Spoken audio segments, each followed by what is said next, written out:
Hi friends, এই হচ্ছে আমার বাপের বাড়ির ছাদ। দেখতে পাচ্ছ ছাদ? এই ছাদ থেকে দেখো, ছাদ থেকে দেখা যাচ্ছে রূপনারায়ণ নদী। দেখতে পাচ্ছ? এটা হচ্ছে রূপনারায়ণ নদী। আর এই হচ্ছে ঘরের পেছনেই হচ্ছে এত বড় জলে খাদ, এতে নদীর জল ঢুকে আর কি। দেখো একদম ভর্তি, মানে ঘরের দেওয়ালে একদম জল লেগে গেছে। এরকম একটা জায়গায় থাকি, খুব সুন্দর জায়গাটা, তার আবার বিপজ্জনকও বটে।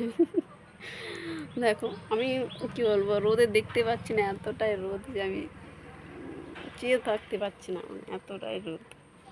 দেখো আমি শুধু নদীটা দেখানোর জন্যই ভিডিওটা করছি। দেখো আমি জুম করে দেখাচ্ছি, একদমই কাছে নদী। এখন জোয়ার এসছে নদীতে, জোয়ার এসছে, এই জল দেখতে পাচ্ছ। ওইখানে খাদ, ওইখান থেকে জল ঢোকার জায়গা আছে এখানে। এই খাদে জল ঢুকে একদম দেখো, মানে বাড়ির দেওয়ালের সঙ্গে জল একদম লেগে গেছে।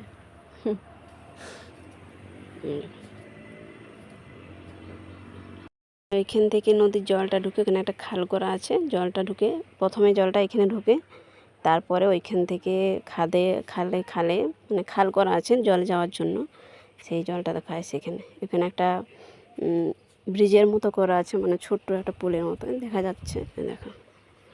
দেখা যাচ্ছে দেখো, ওইখানে ব্রিজের মতো করা আছে। এবার ওখান থেকে ওইখানে জলটা ঢুকছে। তা কীরকম জলটা ঢুকছে, কীভাবে, কত জল আর কীভাবে জলটা ঢুকছে। দেখো ওখানে কাছে গিয়ে দেখালে আরও ভালো হয়, কিন্তু আমি ছাদে আছি, ছাদ থেকে দেখা যাচ্ছে। দেখো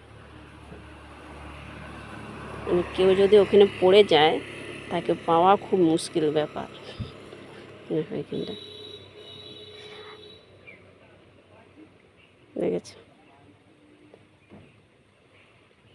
আর হচ্ছে কত জল, এই যে খুব সুন্দর জায়গাটা। একটা গাছ এত বড়।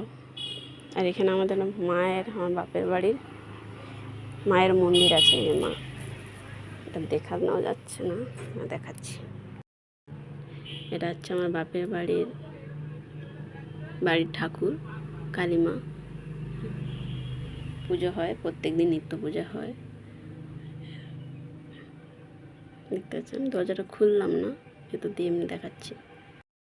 আর হচ্ছে প্রচণ্ড রোদে আমি তাকাতেও পাচ্ছি না, আর ভিডিওটা বানাতেও পারছি না।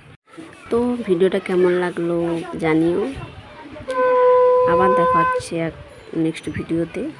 ততদিন সবাই সুস্থ থেকো, ভালো থেকো, নিজেদের খেয়াল রেখো।